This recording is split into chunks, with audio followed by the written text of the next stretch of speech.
Halloween es Jesús. ¿Por qué será, hermano, que cuando escuchás la frase Halloween es Jesús, sentís como un rechazo por dentro, pero no sentís ese rechazo cuando escuchás la frase Navidad es Jesús, incluso de la boca de muchos ministros? Si ambas festividades, tanto Halloween como Navidad, tienen un origen diabólico e idólatra. Te resuelvo la contradicción, hermano. No te escandalizás cuando escuchás la frase Navidad de Jesús, porque la Navidad es una tradición pagana que se viene repitiendo generación tras generación desde hace más de 18 siglos y ya está totalmente naturalizado. Eso se llama sincretismo. Antes de hablar de los cumpleaños como los concebimos en esta parte del mundo, permitime explicarte algunas cosas de los cumpleaños, pero de la cultura de los personajes bíblicos, que eran hebreos, que por cierto Abraham era el primer hebreo. Tenemos que en el libro de Eclesiastés dice lo siguiente: mejor es el día de la muerte que del nacimiento, mejor el fin de un asunto que su comienzo. En la cultura del Mesías no se celebraban los cumpleaños como lo hacemos ahora. ¿Te imaginas a la Virgen María cumpliendo 15 años y yendo al Disney romano de esa época? Como leímos, lo más importante en la cultura hebrea era el día de la muerte, no del nacimiento. Cuando Dios determina que uno deja de respirar es porque ya cumplió su misión para la cual Dios lo hizo venir al mundo. He peleado la buena batalla, decía Pablo en sus últimos días.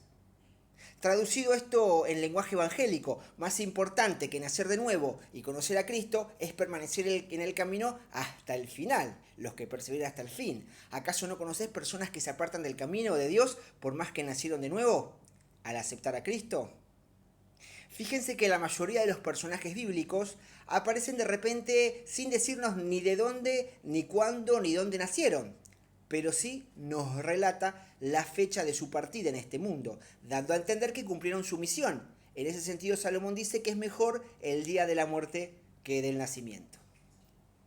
¿Sabía usted, hermano, que en la Biblia solamente menciona 2 cumpleaños al estilo así como de descontrol como lo celebramos nosotros?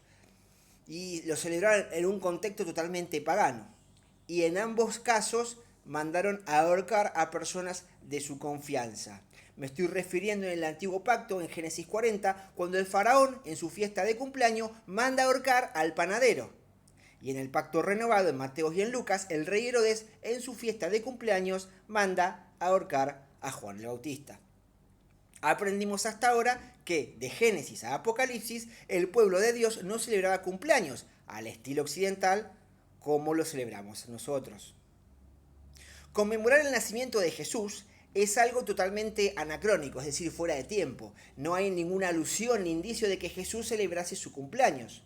La fiesta que celebraban era de Levíticos 23. No sabemos cuándo nació Jesús. Se calcula que aproximadamente fue en la fiesta de Sukkot. Sukkot era una de las 3 fiestas anuales de peregrinación a Jerusalén. Así como los musulmanes dicen que tienen que ir allá a la Meca una vez en la vida, bueno, lo mismo pasaba con el pueblo de Dios 3 veces al año. Pero José y María no encontraron alojamiento en Belén. Además, por eso mismo nació en el Sukkot. Además que se llevan una diferencia de 6 meses con su primo Juan, Jesús. Sabemos por Lucas y por Primera de Crónicas 24:9 que el turno que le tocaba oficiar a Zacarías en el templo, el papá de Juan, fue cuando la esposa Isabel queda embarazada de Juan el Bautista, por lo que sabemos la fecha aproximada del nacimiento de Jesús. Sin embargo, el día de la muerte de Jesús la sabemos con exactitud. Fue el mismo día de la Pascua que dice en Éxodo 12, 14, versículo 27, que fue un 14 de Aviv, la Pascua. Jesús nació en Sukkot, murió en Pesach, resucitó en Bikurim, envió el Espíritu Santo en Shavuot, volverá en Yom Teruah, juzgará en Yom Kippur y reinará en Sukkot. Las fiestas de Levítico 23, que no son de los judíos, sino una cita señalada de Dios para su pueblo, son 7 y en cada una de ellos Jesús tenía que cumplir algo profético. Como sabemos, el enemigo de este mundo imita lo profano, lo santo desde un principio, hace lo santo profano.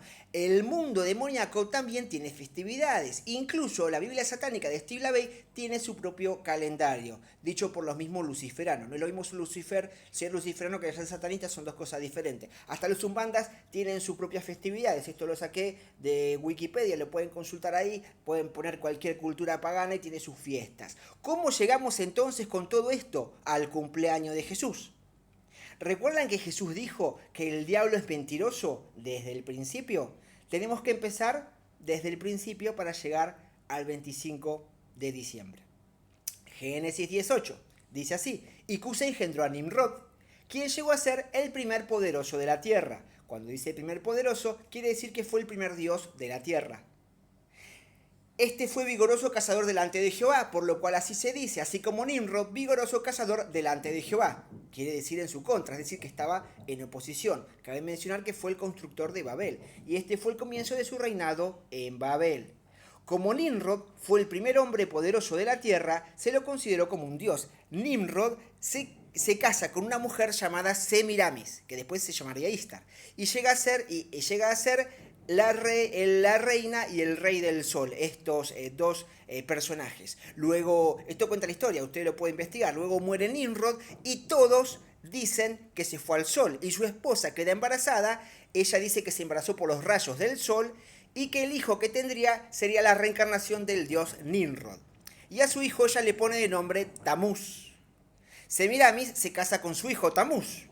Cuando él crece, cuenta la historia que Semiramis muere y ella asciende al cielo, y al encontrarse con su esposo Nimrod, él decía que no estaba todavía preparado para recibirla y la envía de vuelta a la tierra con un huevo gigante que cayó al río Éufrates, y allí se convirtió en un ave de conejo que pone huevos. ¿Te suena? Pascuas, hermano. Se dice que cada solsticio de invierno los sacerdotes de Semiramis, que después devino llamarse Istar, con el tiempo va cambiando el nombre pero es la misma, embarazaba a las jovencitas en el altar, doncellas vírgenes, y los bebés que nacían los sacrificaban y los mataban y regaban la sangre de esos bebés por el altar, y ellos cogían huevos y los sumergían en sangre, símbolo de fertilidad para ellos. A medida que pasó el tiempo, la cultura y el nombre pasa a cambiarse, pero el espíritu de Nimrod, el primer antimesías, y su esposa e hijo siguen siendo el mismo. En diferentes culturas tenemos diferentes nombres que fue mutando el nombre de Nimrod y Semiramis. Pasemos, estoy haciendo un breve resumen, ¿sí? Pasemos al árbol del pino. Los antiguos habían notado algo interesante, que cuando todo tipo de plantas se marchitaban y se morían, el árbol de pino se quedaba verde, y a ellos les parecía increíble. Y lo adornaban porque les parecía un símbolo de fertilidad y vida y reproducción. Empezaron a rendirle culto al árbol del pino que resurgía de la muerte. Ellos pintaron el árbol del pino y lo dejaron puesto en muchas esculturas para demostrar lo importante que era para ellos el árbol del pino. Lo adornaban con el árbol y se inclinaban hacia él. Esto lo pueden ver en la mayoría de las culturas. Hay diferentes tipos de esfinges y diferentes cosas que en las culturas antiguas se conmemoraban este tipo de objeto que era el pino. Llegamos a la fiesta del 25 de diciembre. El primer día del año, cuando el sol es renacido, originalmente tenía otro tipo de calendario. El calendario gregoriano tiene poco más de 200 años, hecho por un sacerdote de Gregorio. Originalmente era el calendario juliano, estaba en esa época, que se celebraba el 21, pero con el cambio del calendario gregoriano terminó siendo el 25 de diciembre. ¿Qué día creen que cumple Nimrod y Tamuz? El primer día del año, cuando el sol es renacido. En nuestro calendario creen que ese día declaraba Jules, día de infante, es decir, celebraban a Tamuz, el hijo de Dios. ¿Por qué todos los dioses del mundo cumplen años en el 25 de diciembre? Porque en toda cultura es el mismo Dios, solo que cambia de nombre en las diferentes culturas. Ezequiel 8, Dios le muestra, usted lo puede chequear en su casa, cuán abominable es para él cuando las mujeres de su pueblo le cantan a Tamuz y lo endechan. Y había muchos varones del pueblo de Dios que adoraban al sol. Jeremías 10 dice que no aprendamos el camino ni las costumbres de las naciones, que cortan leños a los árboles y los adornan y los adoran. Isaías, Jeremías y Reyes hablan de árboles frondosos. Se refiere a cuando el pueblo de Israel venían y le traían ofrendas y se postraban ante ese árbol, dejando sus ofrendas, regalos debajo del árbol, y le rendían culto. A eso se refiere cuando dice fornicaron ante árboles frondosos. Fornicar, sinónimo de adulterio espiritual, de adorar a otros dioses. Tenemos Levítico 18:30, dice: Guardad pues mis ordenanzas, no haciendo las costumbres abominables que practican ante de vosotros, y no os contaminéis con ellos. Yo, Jehová, vuestro Dios. Quizás usted, hermano, dirá, pero yo lo hago de corazón, no es lo que significa para mí, Dios conoce mi corazón. Pero veamos qué es lo que dice las Escrituras. Isaías 29:13, aunque usted lo haga de corazón, hermano, dice lo siguiente: porque este pueblo se acerca a mí con su boca y con sus labios me honra, pero su corazón está lejos de mí, y su temor de mí no es más que un mandamiento de hombres que se le han sido enseñados. Decir que Navidad es Jesús es rendirle homenaje a un Dios extraño y consentir la mentira. Entonces, ¿por qué teólogos, músicos y pastores de renombres la avalan y en sus argumentos no citan ni un solo versículo en la Biblia? Ustedes los conocerán, hay de todo tipo, de todos colores, puse solamente algunos, pero tenemos gente erudita de la Biblia que respalda celebrar Navidad y no en su argumento no citan ningún pasaje bíblico. Eso respóndaselo usted, hermano. Usted tiene sentido común. Ya le di evidencias bíblicas suficientes para que conozca el corazón de Dios, que no se complace tanto en sacrificios como la obediencia a su palabra. Esa es su manera, no la manera nuestra, hermanos. Y es su palabra, no quiere que imitemos costumbres del mundo. Hermano, si la Navidad fuera del mundo, el mundo no la celebraría. La amistad con el mundo es enemistad con Dios. Cuando celebras Navidad te estás uniendo espiritualmente en ese mismo espíritu que fluye con satanistas, con violadores, con ladrones, con adúlteros, con estafadores, con borrachos, con maldicientes, con idólatras. ¿Qué dice? Lo dicen las mismas estadísticas cuando vean qué pasa en esos días. No es un día de mucha festividad, como el mundo lo dice. Hay todo tipo de descontrol. Y eso lo dicen las estadísticas, hermano. Escuchen. Un pueblo idólatra de la antigüedad, que era de Dios, que se volcaba a este tipo de adoración, a estos dioses extraños, a Tamuz, si viviese en nuestra época, se sentiría muy a gusto en nuestras iglesias, hermanos, porque estarían contemplando el árbol del culto a Tamuz levantado encima del altar de Dios. Cuando la verdad se establece por medio de los mandamientos de Dios, la mentira cae sola. Salmo 119, 104. De tus mandamientos he adquirido entendimiento, por lo tanto he aborrecido el camino de la mentira. Navidad no es Jesús, porque sencillamente él no tiene nada que ver con Satanás.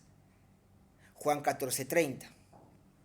Si Jesús dice que es la vid verdadera, es porque hay muchas vides falsas. La Navidad es una vid falsa que busca imitarle. Todo lo que le imite a Yeshua, a Jesús, él lo abomina y lo destruirá. Estuvimos venerando, hermanos, el árbol equivocado en una fecha ajena establecida por Dios. Génesis empieza con un árbol de la vida. Apocalipsis termina en medio de la ciudad un árbol de la vida. Y en medio de la historia, Yeshua, Jesús, muere en un árbol que nos dio vida a todos.